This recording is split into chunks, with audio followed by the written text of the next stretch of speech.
প্রিয় দর্শক, green view clinic টেলিপ্রেসক্রিপশন থেকে আপনাদের সবাইকে স্বাগত জানাচ্ছি। আজকে আমরা কথা বলবো এমন একটি বিষয় নিয়ে, ফরেন বডি। নাকে অথবা কানে অথবা গলাতে হঠাৎ করে কোনো ফরেন বডি আটকে গেছে, কি করব? বিশেষ করে শিশুদের ক্ষেত্রে এটা বেশি হয়।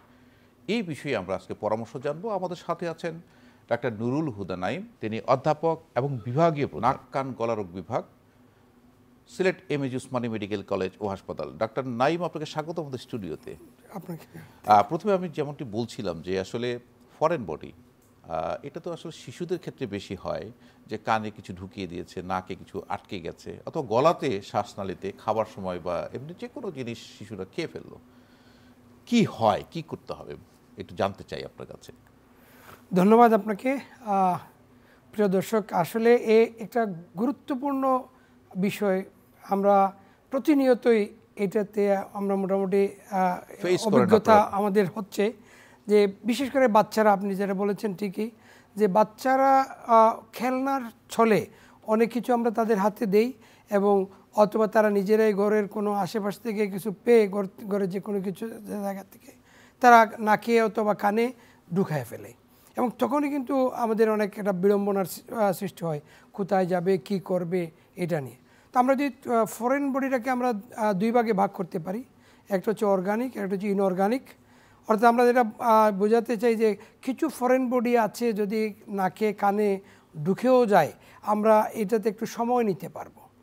আর কিছু আছে যেগুলা খুব র্যাপিডলি বের করতে হবে, যেমন খেলনার ব্যাটারি যখন আছে, ওই যে বাটন ব্যাটারি আমরা যেগুলো ছোটো ছোটো খেলনাতে ব্যবহার করা হয়, এগুলো যদি ঢুকে দেয় কেউ, অথবা কোনো পোকা ঢুকে গেল, অথবা কোনো সবজি বা বীজ, কোনো কিছুর বিচি ঢুকে ফেললো, ওগুলা কানের মধ্যে গেলে কিন্তু ড্যামেজ করে ফেলবে, বা নাকে গেলে, শরীর যে কোনো জায়গায় গেলে ওগুলো কিন্তু শরীরের যে অংশের সংস্পর্শে থাকবে ওটা ড্যামেজ করার একটা সুযোগ আছে, ইরিটেশন করতে পারে, এবং দেখা যাচ্ছে যে ব্যাটারি থেকে কেমিক্যাল বের হয়ে অনেক সময় বার্ন হয়ে যায়।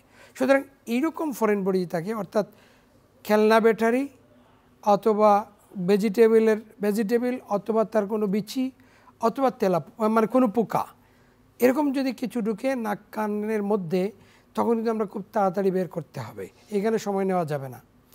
আর যেগুলো আমরা বলি, যেমন ধরেন প্লাস্টিকের বিড আছে, কোনো কটন বার্ডসের কটনটা অনেক সময় আটকে যেতে পারে, আর আরও অন্যান্য প্লাস্টিক জিনিস যেগুলা থাকলেও ক্ষতি করবে না, কিছু দীর্ঘ সময় থাকতে পারবে, সেগুলোর ক্ষেত্রে আমরা অবশ্য সময় নিয়ে বের করতে হবে। এখানে একটি প্রশ্ন চলে আসে ডক্টর নাইম, শিশুদের ক্ষেত্রে যদি নাকে বা কানে কোনো ফরেন বডি ঢুকে যায়, হ্যাঁ, তখন মা বাবা কিন্তু খুব আতঙ্কিত হয়ে যায়, এবং তারা কি করেন তখন? তারা করেন যে কোনো একটা পদার্থ দিবে, চামিচ দিয়ে হোক বা ক্লিপ দিয়ে হোক, খুঁটিয়ে ওটা বের করার চেষ্টা করেন। তখনটা কি দাঁড়ায়? তখন জিনিসটা আরো ভিতরে চলে যায়। এটা কিন্তু আমরা প্রতিনিয়ত ফেস করি, আর ভিতরে চলে যায়। আসলে তখন গার্জিয়ানদের কি করা উচিত, এবং আপনাদের কাছে আপনারা কি করেন?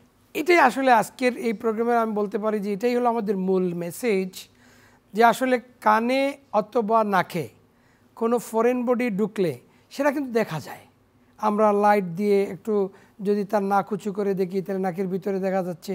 কানে আমরা টান দিয়ে যদি পিছনের দিকে একটু উপরের দিকে টান দিই, তাহলে আমরা কানের ভিতরে একটা ফরেন বডি দেখছি, দেখা যাচ্ছে, মনে হচ্ছে আমি আনতে পারবো। কিন্তু এখানেই আমাদের পরামর্শ থাকবে, মা বাবা বা আত্মীয় স্বজন যিনিই থাকেন না কেন, এটা আসলে আপনারা আনার চেষ্টা করবেন না। কেন না? কারণ নাকের ফরেন বডি, ধরা যাক এটা নাকে একটা ফরেন বডি ঢুকেছে, সেটা একটা প্লাস্টিকের বিট, গোলাকার একটা কিছু হইতে পারে, কোনো বাদামের একটা বাদাম হয়তো ঢুকে যেতে পারে এরকম। এবং ইদানিং যেগুলা ক্লে, যেগুলা দিয়ে ছেলেপেলেরা খেলাধুলা করে, বাচ্চারা বিভিন্ন ক্রাফটিং করে, এগুলো কিন্তু এখন অহরহ পাওয়া যাচ্ছে। তো যে ব্যাপারটা ঘটে, যে নাকের ভিতরে আমরা জানি যে নাক অলওয়েজ ময়েস্ট থাকে, ভিজা থাকে, তার মধ্যে একটা সিক্রেশন থাকে, ওটা শ্লেষা, ওটা কিন্তু পিচ্ছিল হয়ে যায়। তখন একটা গোলাকার একটা প্লাস্টিকের বিট ঢুকেছে, আমি দেখতে পাচ্ছি, কিন্তু ওটাকে আনার জন্য যে যন্ত্রের প্রয়োজন, অর্থাৎ এটা এরকমভাবে বাঁকা একটু থাকতে হবে, যা আমরা নাকের পিছনে, তার এই ফরেন বডির পিছনে পৌঁছানোর পরে আমাকে টান দিতে হবে। এখানে এক হলো যন্ত্র লাগবে, 2 নম্বর হচ্ছে এক্সপার্টাইজ লাগবে, এবং ওয়েল ভিজুয়ালাইজেশন লাগবে। আসলে গড়ে বা আমাদের সচরাচর এই জিনিসটা আসলে থাকার কথা না। সুতরাং আমরা যেটা করি যে কোনো কিছু ধরার চেষ্টা করি বা সোজা একটা ক্লিপ ঢুকে আনার চেষ্টা করি, সেটা আরও পিচ্ছিল হয়ে পিছনের দিকে চলে যেতে পারে। এবং যদি কখনো এরকমভাবে পিছনের দিকে চলে যায়, তখন যে বিপত্তিটা ঘটে সেটাই খুবই ইম্পর্ট্যান্ট। এখানে একটু এই মেকানিজমটা যদি আমরা একটু চিন্তা করি তাহলে ভালো বুঝতে পারবো। সেটা হচ্ছে আমরা যখন গলার মধ্যে যাই, আমরা ঢুক গিলতে গেলে ওখানে দুইটা ফেজ তাকে পার করতে হবে। প্রথমে হচ্ছে তার মুখগহ্বরে এরকম করে লালা জমায়ে তারপরে গিলার জন্য একটা প্রচেষ্টা করতে হবে, তারপরে হাইপোফারিংসে যাবে, হাইপোফারিংস থেকে তারপরে ইসোফেগাসে যাবে। কিন্তু এই ফরেন বডি যখন আমি আনছি, বাচ্চা কান্নাকাটি করছে, তার কিন্তু এই ঢুক গিলার মতো যে সময় বা ফেজগুলা এগুলো সে করতে পারবে না। তখন কি করবে, সে করে একটা টান দিবে, জুড়ে একটা টান দিবে, যেটাকে আমরা সাকশন বলি মেডিকেল ভাষায়। টান দিলে কিন্তু শ্বাসনালীতে চলে যাচ্ছে। এটা বরং আনা আরও বিপত্তিকর, এবং এটা যদি একটু বড় সাইজের হয়, বাচ্চাদের শ্বাসনালীর এক পাশ কিন্তু বন্ধ করে দিতে পারে, এবং তখন কিন্তু বাচ্চার জীবন মরণ একটা সমস্যা হয়ে যেতে পারে। তো নাকে যেটা ছিল খুব সহজেই কিন্তু একজন ডাক্তার বের করতে পারতেন, কারণ ওনার কাছে যন্ত্র আছে, ওনার এক্সপার্টাইজ আছে, ওনার সব মানে লাইট আছে, ফেসিলিটিস আর অ্যাভেলেবল। এখানে আমরা না গিয়ে যখন নিজেরা চেষ্টা করে, এইটা কিন্তু বাচ্চার জীবন মরণের একটা সন্ধিক্ষণ আমরা নিয়ে যেতে পারি। আপনি যথার্থই বলছেন। আসলে লাইফটা ডেঞ্জার হয়ে যেতে পারে যদি শ্বাসের থেকে, যদি নাকের থেকে যদি শ্বাসের রাস্তায় চলে যায়। আমরা দেখেছি, এবং এরকম চেষ্টা করলে কিন্তু শ্বাসনালীতে যাওয়ার সম্ভাবনাই বেশি। তখন কিন্তু তার আসলে আমরা একটা ফরেন বডি, একটা ব্রঙ্কোস্কোপি, অথবা আপনার অনেক সময় বুক কেটে তাকে সেই বের করতে হয় সেই ফরেন বডিটা। এটা কিন্তু বিপত্তি, মানে এটা কিন্তু ডেঞ্জার, এবং এমন হতে পারে শ্বাস আটকে, দম আটকে সে লাইফ থ্রেটানিং কন্ডিশন হয়ে যেতে পারে, মারাও যেতে পারে। সেক্ষেত্রে এই চেষ্টা না করে তাকে চিকিৎসকের যে নাক কান গলার ডাক্তারের কাছে নিয়ে তার ব্যবস্থা করা উচিত। আর আরেকটি বিষয় আমি জানতে চাই যে অনেক সময় দেখা যায় যে রুগীর যে বাচ্চার তার বাবা মা বলতে পারে না কি গেছে ভিতরে, তো তখন তারা হয় কি যে আমি দেখি নেই, কিন্তু কি গেছে বুঝতে পারছি না। তো আসলে কি করা উচিত তখন, বা কি করে বোঝা যাবে যে সে তো বাচ্চা তো অনেক কিছু নিয়ে খেলেছে, কোনটা দিয়েছে মা জানে না? এটা ওটা আরেকটা গুরুত্বপূর্ণ চ্যাপ্টার। তার আগে আমি ওইটার আরেকটু বলে শেষ করি যে আমরা নাকেরটা বললাম, কানেরটাতে যে সমস্যাটা খুবই বেশি আমরা পাই, সেটা হলো কানে তো দেখা যাচ্ছে কিছু একটা ঢুকেছে। বাসাতে বা বাড়িতে কেউ যখন চেষ্টা করেন, তখন সেটা ধীরে ধীরে ভিতরের দিকে যাইতে থাকে। একটা সময় দেখা যাচ্ছে যে তার কানের পর্দাটা ইনজুরি হয়ে যায়। কারণ আমরা জানি কানের পর্দা খুবই সংবেদনশীল, অত্যন্ত পাতলা।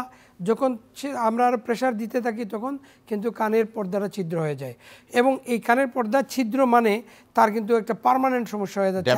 হ্যাঁ, পরবর্তীতে অপারেশন না করে পর্দা ঠিক না করলে আর ঠিক হচ্ছে না। সুতরাং এই দর্শকদের কাছে আমার একটা অনুরোধ থাকবে যে নাক কানে বিশেষ করে যদি কোনো ফরেন বডি যায়, আপনি দেখতে পাচ্ছেন, গলায় অনেক সময় দেখা যায় না, সেটা ক্ষেত্রে আমরা চেষ্টা করার সুযোগ কম। আপনারা চেষ্টা না করে অবশ্যই একজন ডাক্তারের কাছে যাবেন, যাতে উনি এটা আপনার বাচ্চার পরবর্তী এটা সংক্রান্ত কমপ্লিকেশন না করে উনি যেন বের করতে পারেন। এখানে আরেকটা বিষয় একটু মানে বলতে হবে, সেটা হচ্ছে যে এই বাচ্চা, বিশেষ করে 5 বছরের বাচ্চার, আমেরিকান অ্যাসোসিয়েশনে দেখা গেছে যে 5 বছরের বাচ্চাদের একটা বেশি হয়, এবং 8 বছর পর্যন্ত এটা খুব বেশি ঘটে। তো এই বাচ্চাদের ক্ষেত্রে কিন্তু আমাদের উচিত হচ্ছে যে তাদেরকে জেনারেল অ্যানেস্থেশিয়া দিয়ে বের করা, যাতে সে নড়াচড়া না করে।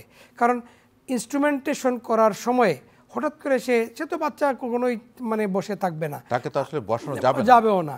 সুতরাং সে কোনো সময় একটু মানে নড়াচড়া দিলে, মাথাটা না দিলে কিন্তু মানে ডাক্তারের হাতেই কানের পর্দা মানে ইনজুরি হওয়ার চান্স থেকে যাচ্ছে, নাক থেকে পিছলে চলে যাওয়ার সম্ভাবনা থাকতেছে, অথবা ব্লিডিং হয়ে গেল, এটা খোঁচা লাগলো কোনো দিকে ব্লিডিং হয়ে গেল, তখন আর ফরেন বডিও দেখা যাচ্ছে না, আলটিমেটলি একটা অ্যাক্সিডেন্ট হয়ে গেল।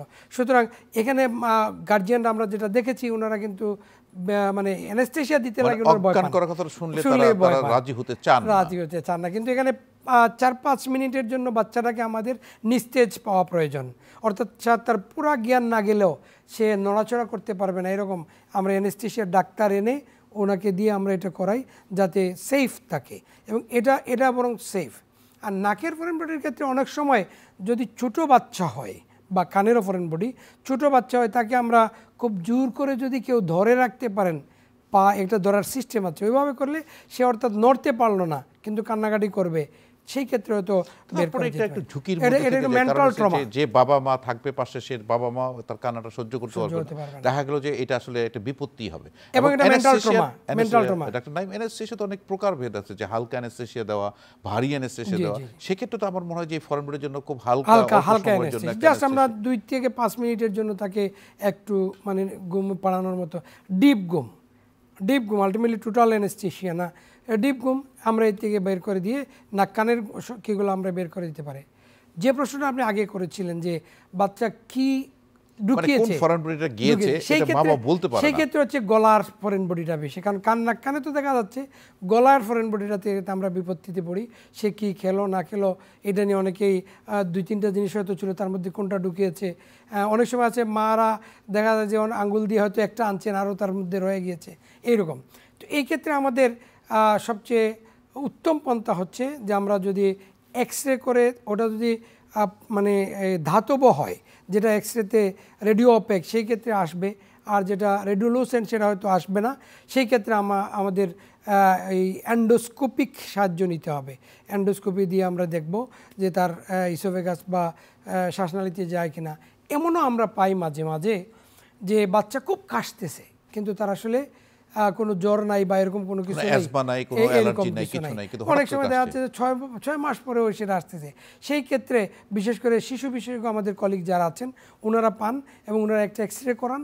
এক্সরে করাইলে তখন ওই রেডিওপেক যদি তাকে তাহলে চলে আসে, আমরা তখন সেটা বুঝতে পারি। আমি যদি এই প্রসঙ্গেই আসি, আপনি যেটা বলছিলেন যে আসলে কি খেলো আমরা বুঝতে পারছি না, খেলো এবং আটকে গেছে, তো এই যে লক্ষণটা মানে মা বাবা জানে না, বাচ্চা খেলছে, হয়তো একটা মার্বেল পেয়েছে, সে মার্বেল মুখে দিয়েছে, চলে গেছে শ্বাসের রাস্তায় বা ইয়েতে, এর লক্ষণটা কি নিয়ে আসে? লক্ষণটা হচ্ছে যে এটা যেটা হলো আমরা প্রথমে বুকেটটার ক্ষেত্রে বললাম, সে হয়তো কাশি দিবে, বারবার কাশতে থাকবে, ইরিটেটিং কাফের মতো।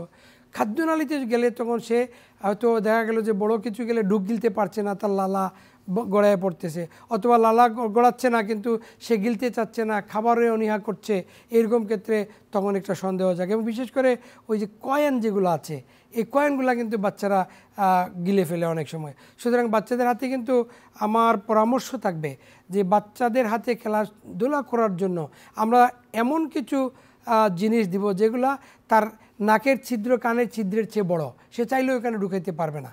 এটা একটা মানে সুন্দর সতর্কতা, সে ঢুকাতে না পারে। আর গলার ক্ষেত্রে সেই ক্ষেত্রে আমরা তো মানে এটা সে হয়তো ঢুকাতে পারবে, কিন্তু আমরা সবসময় বাচ্চাটাকে অবজারভেশনে রাখতে চেষ্টা করব যে সে যেন কোনো কিছু খাচ্ছে কিনা। আর আরেকটা হলো যে কোনো কিছু মুখে দিলেই সে হয় কাশি দিবে, অথবা বমি করবে, অথবা খাবারে অনীহা করবে।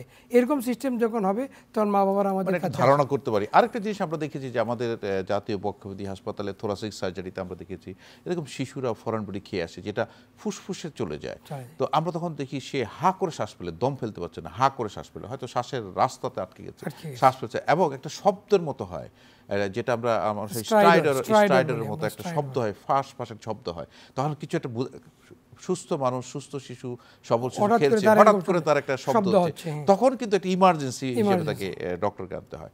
সেই সব ক্ষেত্রগুলোতে আপনারা কি করে থাকেন? যদি শ্বাসের নালীতে অথবা কণ্ঠনালীতে আটকে গেল মুখে খাওয়ার পর, সেই ক্ষেত্রে আপনারা কিভাবে এটা রিমুভ করে থাকেন? হ্যাঁ, এরকম ক্ষেত্রে যখন বাচ্চাকে আমরা পাই বা ইভেন আমাদের অনেক বড় মানে আমরা অ্যাডাল্ট যারা, তাদের ক্ষেত্রে এটা অনেক সময় পাওয়া যায়। বিশেষ করে মহিলাদের ক্ষেত্রে ওনারা ওই যে হিজাব পিন বাঁধার সময় অনেক সময় মুখে একটা কিছু আটকে রাখেন, অথবা আমাদের ওই যে কাঠ মিস্ত্রি ভাই যারা আছেন, বোর্ড মিস্ত্রি, ওনারা একটা লোহা মারছেন আরেকটা লোহা মুখে রাখছেন। অনেকে আছে মাছ ধরতে গিয়া একটা মাছ মুখে রাখছেন আরেকটা মাছ ধরছেন, ওগুলা কিন্তু ঢুকে যায়। তো এরকম ক্ষেত্রে আমাদের মানে ব্রঙ্কোস্কোপি করে তাকে আনতে হবে, ব্রঙ্কোস্কোপি করে আনতে হবে। এবং আরেকটা বড় বিষয় হচ্ছে যদি লেরিংসে আটকে যায়, এই ক্ষেত্রে অনেক সময় ট্রাকিওস্টমিও করা লাগে। অর্থাৎ ট্রাকিওস্টমি করলে এটা হচ্ছে খুব মানে টেম্পোরারি একটা ট্রাকিওস্টমি। আমরা ফরেন বডিটা বের করার জন্য তাকে ট্রাকিওস্টমি করলাম। এখানে 2টা কাজ হচ্ছে, এগুলো তার রেসপিরেশন ভালো হচ্ছে, 2 নম্বর হচ্ছে যে ফরেন বডিটা নিচে যাওয়ার সুযোগ নেই। আমরা ট্রাকিওস্টমি করে বেলুন ফুলাইয়া দিলে তখন আর নিচে যেতে পারবে না। এবং আমরা কিন্তু এই ট্রাকিওস্টমিটা আবার 2-3 দিনের মধ্যেই বন্ধ করে দিতে পারি, বের করার পর আবার আপনারা ক্লোজ করে বন্ধ করে দিতে পারি। এই ক্ষেত্রে অনেক গার্জিয়ান কিন্তু অনীহা প্রকাশ করেন, কিন্তু মাথায় রাখতে হবে আপনার জীবন বড়, এটা ট্রাকিওস্টমি করে এটা আবার ক্লোজ করে দেওয়া যাচ্ছে। এখানে এই প্রশ্ন চলেছে লাইফ সেভিং। ট্রাকিয়া হলো যে শ্বাসনালী, সেখানে আটকেছে, তো এখন এটা না বের করার মতো সে তো দম ফেলতে পারবে না, শ্বাস ফেলতে। তখন আমরা যদি ওটা নিচে যদি একটা বিকল্প রাস্তা তৈরি করে দিই দম ফেলার জন্য, তাহলে তো তার সে সেভ হলো, আর তারপর আপনি এটা বার করলেন, তাদেরকে কিন্তু লাইফ সেভিং। এটা কিন্তু আসলে যেটা উপযোগী যেটা হয় সেটাই কিন্তু করা উচিত, এখানে কিন্তু ডিলে করাটা উচিত না। আরেকটি প্রশ্ন আপনাকে আমি বলতে চাই যে এই যে ফরেন বডি সে গিলে খেলো, তো এখন মা বাবার বলতে পারছে না। এখন অনেক সময় আমাদের গলার এখানে দুটো পথ থাকে, একটা শ্বাসের নালী থাকে, একটা খাদ্য নালী থাকে। অনেক সময় এই মার্বেল বা যে কোনো একটা খেলনা এটা তার খাদ্য নালীতেও চলে যেতে পারে। এখন শ্বাসনালীতে গিয়েছে না খাদ্য নালীতে গিয়েছে এটা বোঝার উপায় কি, এবং খাদ্য নালীতে গেলে তো আসলে কিছু করা যাবে কি না, নাকি এটা মলের সাথে বেড়ে যাবে, এই প্রশ্নটা চলে আসে। হ্যাঁ, থ্যাংক ইউ আপনাকে।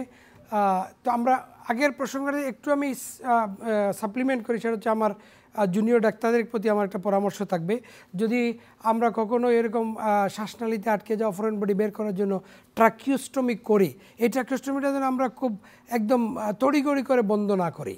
কারণ আমরা যখন শ্বাসনালী থেকে এই ফরেন বডিটা বের করছি তখন কিছুটা হ্যান্ডেলিং হচ্ছে, ওখানে লেরিঞ্জিয়াল ইডেমা ডেভেলপ করে, ওটাকে সাবসাইড হওয়ার সময় দিতে হবে। আমরা মোটামুটি 72 ঘন্টার আগে আমরা যেন বন্ধ না করি, কারণ এতে করে আরেকটা ডিজাস্টার হয়ে যেতে পারে। এটা যেন আমাদের ডাক্তার ভাইদের জন্য আমার পরামর্শ, ক্লোজিংটা খুব দ্রুত করা, তার একটা ইডিমা ডেভেলপ করে তার আবার তার শ্বাস বন্ধ হয়ে সে কিন্তু রোগীটা এক্সপায়ার করতে পারে। সুতরাং এই ক্ষেত্রে আমরা 72 ঘন্টা অ্যাটলিস্ট তার ইডিমাকে সাবসাইড হওয়ার সুযোগ দিতে হবে। এখন আসেন আমরা জানি যে আমাদের মুখগহ্বরের নিচে যে হাইপোফেরিংস বলি আমরা যেটাকে, এই গলাটাতে হচ্ছে কমন পাথওয়ে, ওখানে যাওয়ার পরে আমাদের সাধারণত আমরা যে নর্মাল শ্বাস প্রশ্বাস নিচ্ছি, আমরা খাদ্যনালী কিন্তু বন্ধ, শ্বাসনালী শুধু খোলা। আমরা যখন ঢোক গিলি তখন আমাদের শ্বাসনালী বন্ধ হয়ে যায়, খাদ্যনালী খুলে, বা খাবার যখন আমরা খাই তখন শ্বাসনালী বন্ধ হয়, খাদ্যনালী খুলে। তো এই ক্ষেত্রে খাদ্যনালীতে গেলে সেটা আমরা খুব সহজেই বের করতে পারি, অথবা যদি আমরা বের করতে নাও পারি সেটা কিন্তু আলটিমেটলি তার এই 2-3 দিনের মধ্যে কিন্তু মলের সাথে বেরিয়ে যাবে। আর যদি শ্বাসনালীতে যায় সেই ক্ষেত্রে আমাদেরকে ইমার্জেন্সি ভিত্তিতেই আমাদেরকে বের করতে হবে। সেটা ব্রঙ্কোস্কোপি ফেসিলিটিস থাকলে ব্রঙ্কোস্কোপি করে বের করব, সেটা রিজিড হতে পারে, ফ্লেক্সিবলও হতে পারে।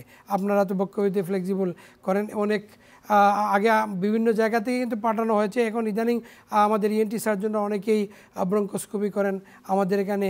আমরাও আমাদের এফওএল যেটা একদম ব্রঙ্কোস্কোপি আছে, আমার ব্রঙ্কোস্কোপ দিয়েও আমরা বের করি, অসুবিধা নাই, ব্রঙ্কোস্কোপ দিয়ে এখন আমরা করতে পারি, এবং এটা সেফ, এটা ভালো। এবং আচ্ছা, এখন আরেকটা জিনিস যেটা বলছিলেন যে আমরা অপেক্ষা করতে পারি, যদি খাদ্য থলিতে চলে যায় অপেক্ষা করতে পারি, মলের সাথে বেড়ে যাওয়ার সুযোগ থাকে, তো সেক্ষেত্রে তো তাকে অভিভাবককে বলতে হবে তার মলটা পরীক্ষা করার জন্য যে যাচ্ছে কিনা, সেটা একটা কিন্তু বিষয়, কবে যাবে না যাবে এটা একটা। এবং এটা ন্যাচারালি, যেহেতু এটা যদি ধাতব পদার্থ হয় এটা কোনো হজম হওয়ার কোনো সুযোগ নেই, এটা ন্যাচারালি বেড়ে যাবে, এটা চিন্তিত হওয়ার কোনো কারণে। কিন্তু ফুসফুসে যদি চলে যায় সেটা কিন্তু আপনি বলছিলেন যে ফ্লেক্সিবল ব্রঙ্কোস্কোপি আছে, আমরা এফওবি বলে থাকি, এফওবির মাধ্যমে কিন্তু এটা ফরেন বডি রিমুভাল দিয়ে এটা কিন্তু আনা উচিত।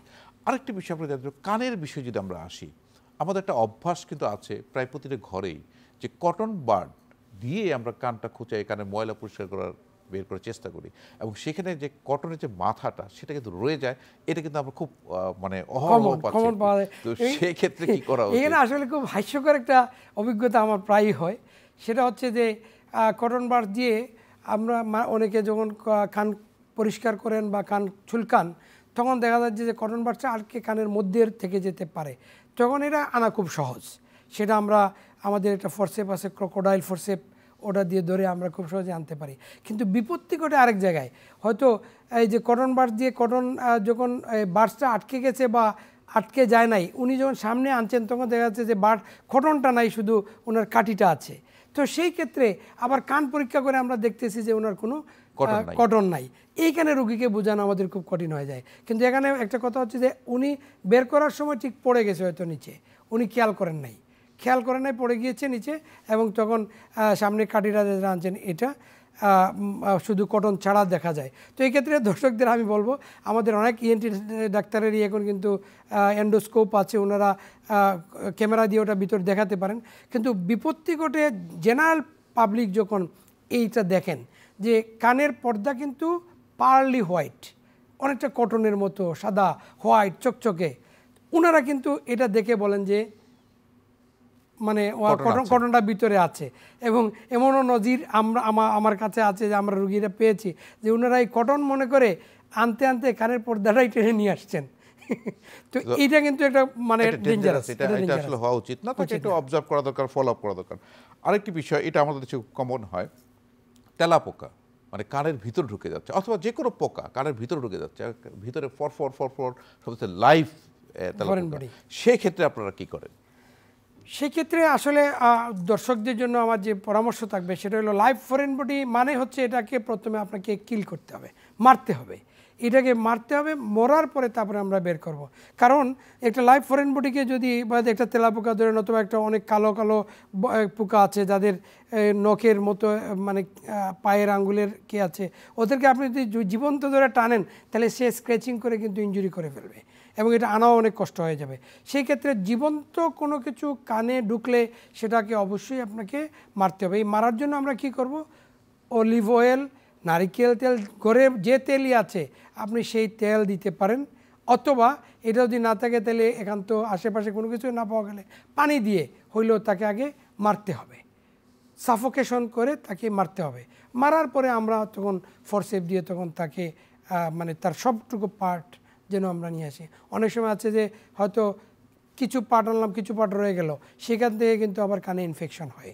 তো সেই ক্ষেত্রে আমরা অবশ্যই পুরাটাই পরিষ্কার করতে হবে এবং মারাটা হবে মানে আমাদের গার্জিয়ানদের দায়িত্ব, আর আনাটা হবে ডাক্তারের দায়িত্ব। না, তবে এক্ষেত্রে কিন্তু একটা জিনিস দেখা যায়, যখন আপনি অলিভ অয়েল তেল বা নারিকেল তেল বা লিকুইড পানি প্যারাফিন, দিলেন, তখন যখন ওই জায়গাটা ফিল আপ হয়ে যাচ্ছে, যেহেতু গর্তটা, তখন তো সে কিন্তু নিজেই কিন্তু জীবন্ত অবস্থায় তার জীবন রক্ষার জন্য সে কিন্তু বেরিয়ে আসতে পারে, সে নিজে নিজে সেটাও খেয়াল করতে হবে যে বেরিয়ে আসতে পারে। এটা একটা। আরেকটা বিষয় আছে যে আমাদের একটা অভ্যাস আছে যে আমরা আসলে কটন বাডের প্রস্তুত গেল ক্লিপ, একটা এক জাতীয় ক্লিপ আছে, অথবা অনেক আছে যে চাবি দিয়ে কান কোথায় গিয়ে তারা একটা ট্রমা করে ফেলছে বা একটা ব্যথা করছে। আসলে এটা একটা কান পরিষ্কার করার পদ্ধতিটা কি, এবং এটা না করলে কি করা উচিত? এটা বেসিক্যালি আমরা যেটা বলবো যে কটন বাডস অযথা কোনো কারণ ছাড়া আপনি কখনোই ব্যবহার করবেন না, কারণ এটা ইনফেকশনটাকে ইনভাইট করে। চাবি বা ক্লিপ বা শক্ত কিছু দিয়ে করলে তো কানে কিন্তু আমাদের যে মানে ইয়ার ক্যানেল, এক্সটার্নাল অডিটরি ক্যানেল যেটা আছে, ওই ক্যানেলের স্কিনটা কিন্তু খুব টাইটলি লেগে থাকে, সুতরাং অল্পতেই কিন্তু ইনজুরি হয়ে যায় এবং প্রচুর ব্যথা হয়। তো এই ক্ষেত্রে অবশ্যই এগুলা দিয়ে আপনি খোঁচাখুচি করবেন না। যদি কানে একটা চুলকানি হয়, অর্থাৎ অটোমাইকোসিস বলে ফাঙ্গাল একটা রোগ আমরা বলি, এরকম কিছু হইলে কিন্তু খুব বেশি চুলকায়, তখন আমরা যখন যাই, যেমন বাচ্চারাও যেরকম যা কিছু পায় কানের মধ্যে ঢুকায়, তার মানে তার কানের মধ্যে ওই চুলকানি রোগটা আছে। তো এরকম হইলে অবশ্যই আপনি এক ডাক্তারের শরণাপন্ন হবেন, অথবা একান্ত যদি চুলকাইতে হয় তাহলে একটা ক্রিম মানে আছে আমাদের অ্যান্টিফাঙ্গাল একটা ক্রিম কটন বাডসে দিয়ে আমরা তখন বলি আপনি আস্তে আস্তে করে ওটাকে কী করবেন। কিন্তু তার আগে যেটা কাজ করতে হবে যে অবশ্যই কানের মধ্যে যে ময়লাগুলো আছে, ডেব্রিসগুলো আছে, এগুলোকে অবশ্যই পরিষ্কার করে আনতে হবে, আদারওয়াইজ ঔষধগুলা ওই ময়লার উপরে পড়বে, আলটিমেটলি কোনো কাজ হবে না। সুতরাং নিজের থেকে না কুচাকুচি করে আপনি প্রথমেই ডাক্তারের শরণাপন্ন হয়ে যাবেন, তাহলে আপনার পরবর্তী বিপদটা আর হবে না। আদারওয়াইজ আপনি কুচাবেন, আপনার আবার ওই ইনফেকশন হবে, এবং অনেক সময় আছে এগুলোর থেকে কিন্তু আরও বিভৎস ইনফেকশন হয়, অর্থাৎ পেরিকন্ড্রাইটিসও পর্যন্ত হইতে পারে। তো সেটা তো একটা দিক গেল। আর আরেকটা দিক আমরা যে দেখি, রাস্তাঘাটে ফেরি করে ঘুরে বেড়াচ্ছে, পার্কে পার্কে আমরা দেখি যে বিভিন্ন ধরনের নিয়ে যে কান পরিষ্কার করার এক ধরনের একটা পেশার একটা লোক আছে, তারা করে থাকে আসলে। তো এটা আসলে করা উচিত কিনা, বা এটা করলে কি ক্ষতি হতে পারে? এটা আসলে ওরা কিছু যন্ত্রপাতি নিয়ে বসে, মনে হয় যেন কাজটা ভালো হচ্ছে, হয়তো 1% ভালো হচ্ছে, কিন্তু আমরা ম্যাক্সিমাম রুগী পাই ওই যেটা বললাম, সে কানতে গিয়ে ইনজুরি করে ফেলেছে এক্সটার্নাল অডিটরি ক্যানেলে, কিংবা অনেক সময় কানের পর্দায় করে ফেলতে পারে, কারণ যে লোকটা বসছেন উনি তো কিছু না কিছু মাথা নাড়াবেনই। সুতরাং ওনার যে স্কিল এবং যে ফ্যাসিলিটিস সব কিছু কিন্তু অ্যাভেলেবল না, সেই ক্ষেত্রে কিন্তু ইনজুরি হয়, অটোমাইকোসিস হয়, ওনারা আবার আসেন কানে প্রচণ্ড ব্যথা নিয়ে, কানের মধ্যে ময়লা ভর্তি নিয়ে। সুতরাং আমরা তখন ছিদ্র হয়ে যাইতে পারে, এটাকে আমরা বলি traumatic rupture of the tympanic membrane, এটা নিয়েও কিন্তু আসতে পারেন। সুতরাং দর্শকদের উদ্দেশ্যে বলবো যে প্রাথমিক পর্যায়ে যদি আপনি ভালো সেবাটা নেন, তাহলে আপনাকে কমপ্লিকেশনের ঝামেলায় পড়তে হবে না। মানে তাহলে তাদেরকে আসলে পরিহার করা উচিত, তাই অবশ্যই পরিহার করা উচিত। এটা স্বল্প মূল্যে এই সেবাটা পাচ্ছেন দেখে অনেকে গ্রহণ না, করে। আমি তাহলে সেক্ষেত্রে একটু জানতে চাই যে আমরা যেটা পরিহার করলাম, এখন আপনি আমাদেরকে বলেন যে আমাদের কান পরিষ্কার করার স্বাভাবিক পদ্ধতিটা কি হবে? কান পরিষ্কার বেসিক্যালি প্রাকৃতিক নিয়মেই কিন্তু হয়ে যায়। আল্লাহ তাআলা আমাদেরকে এই কানের মধ্যে এমন একটা সিস্টেম দিয়ে দিয়েছেন যে কানের যে আমাদের যে গঠনের মধ্যে যে মানে স্কিনের মধ্যে এটা ওই যে সেন্টার টু পেরিফেরি একটা মানে ওয়েভের মতো করে আসে, এবং আমরা যখন চাবাই তখন কিন্তু এই মুভমেন্টটা আরও বাড়ে। তারপরেও অনেক সময় কোনো বেশি ধুলাবালি এরিয়াতে গেলে অথবা কোনোভাবে কানে ময়লা বেশি ঢুকে গেলে অনেক সময় আমাদের কান বন্ধ হয়ে যেতে পারে বা ময়লা জমতে পারে। সেই ক্ষেত্রে আমার পরামর্শ থাকবে অবশ্যই আমরা আগের দিন রাতে অলিভ অয়েল বা লিকুইড প্যারাফিন অথবা এখন ওয়াক্স নরম হওয়ার কিছু ঔষধও পাওয়া যায় ফার্মেসিতে, সেগুলো আমরা দিব, মানে আগের রাতে দিব, পরের দিন আমরা কটন বাড দিয়ে আস্তে আস্তে করে মানে ওগুলাকে বের করার চেষ্টা করব, যাতে করে আমাদের কোনো ইনজুরি না হয়। এবং অবশ্যই এই কান পরিষ্কার করাটাকে হ্যাবিটে পরিণত করা যাবে না। আমাদের অনেকের কিন্তু অভ্যাস আছে গোসল করে এসে কটন বাড দিয়ে কান পরিষ্কার করা, যে পানিটা উঠানো, এটা কখনোই করা যাবে না। কান এই পরিষ্কারটা তার নিজেই করে ফেলবে, আমাদের আলাদাভাবে করা লাগবে না। এবং কানে কিন্তু পানি, যদিও এইটুকু ক্যানেল গ্যাপ আছে, ওটা ওই এয়ারে ভর্তি থাকে, সুতরাং কানে পানি ঢুকে না, কেউ যদি ইচ্ছা করে না ঢুকান। সুতরাং এই কটন বাডস ইউজটাকে হ্যাবিট করা যাবে না। কোনো কারণে যদি ময়লা জমে যায়, মনে হয় কান বন্ধ হয়ে গেছে, কান পরিষ্কার করা দরকার, সেই ক্ষেত্রে আমরা আগের রাতে অলিভ অয়েল, লিকুইড প্যারাফিন বা অন্য ওষুধটা দিব, পরের দিন সকালে আমরা, বিশেষ করে আমাদের দেশের জন্য আমি বলবো বাচ্চা থেকে শুরু করে সবার বৃহস্পতিবার রাতে দিলেন, মায়েরা শুক্রবারে তার স্কুল বন্ধ থাকে, তখন আপনি আস্তে আস্তে করে সেটা মানে আপনি গোতাবেন না, কিন্তু শুধু জাস্ট সাক করে নিয়ে আসবেন, তেলটা আপনি মুছে নিয়ে আসবেন। ডাক্তার নুরুল হুদা নাঈম, আপনাকে অসংখ্য ধন্যবাদ। আমরা আজকে সুন্দর পরামর্শ শুনলাম আপনার কাছে যে কান এবং নাক এবং গলার মধ্যে যদি ফরেন বডি থাকে কি করা উচিত। আপনাকে ধন্যবাদ। লাস্টে আমি আরেকটু এড করি এই ক্ষেত্রে, আমাদের গার্জিয়ানের উদ্দেশ্যে আমি যেটা বলতে চাই, ইদানে আমরা প্রায়শই এই রোগীগুলো পাচ্ছি যে আমরা মানে মা এবং বাবা দুইজনই কর্মজীবী, সুতরাং বাচ্চাদেরকে আমরা হয়তো কোনো মেইডের কাছে রেখে যাচ্ছি অথবা মানে অন্য কারো কাছে রেখে যাচ্ছি, এবং ম্যাক্সিমাম টাইম তারা কিন্তু মোবাইল দেখতেছে, এবং এটা আমরা ইচ্ছা করে অনেক সময় দেই খাবারের জন্য বা সে যেন এঙ্গেজ থাকে এটার জন্য। এবং এই ক্ষেত্রে কিন্তু বাচ্চার আসলে একটা মোবাইলের মধ্যে তার একটা জগৎ হয়ে যায়। মায়েরা চেম্বারে নিয়ে আসেন, ও আমরা চিৎকার করলেও সে কিন্তু শুনে না বা রেসপন্স করে না। ঠিক এই হালকা একটা মিউজিক যদি মোবাইলে বাজে, তার প্রিয় মিউজিকটা সে ওইখানে চলে যায়, তার মানে তার একটা আলাদা জগৎ হয়ে যায়। এটাকে আমরা বলি যে আর্লি সাইন অফ অটিজম। সুতরাং মা বাবার কাছে আমার অনুরোধ থাকবে, বাচ্চাকে কোনোভাবেই মোবাইল আসক্তি ঘটানো যাবে না, আসক্তি করা যাবে না, মোবাইল যেন কোনোভাবেই না দিয়ে আপনি চলতে পারেন সেই ব্যবস্থাতে যাবেন। এটাই হলো আমার পরামর্শ মা বাবাদের প্রতি। আপনাকে অসংখ্য ধন্যবাদ ডাক্তার নুরুল হুদা নাঈম, আপনার কাছে আমরা সুন্দর পরামর্শ শুনলাম। প্রিয় দর্শক, আসলে নাক কান গলাতে ফরেন বডি হতেই পারে, শিশুদের ক্ষেত্রে খুবই প্রযোজ্য, বড়রা অনেক সময় আক্রান্ত হয়ে থাকেন। তো যদি ফরেন বডি ঢুকে থাকে, দেরি না করে একজন নাক কান গলা রোগ বিশেষজ্ঞের পরামর্শ নিন এবং আপনার ফরেন বডিটা বার করুন। নিজে চেষ্টা করে অযথা বিপত্তি ঘটাবেন না। দর্শক, ভালো থাকুন, সুস্থ থাকুন, নিরাপদেই থাকুন।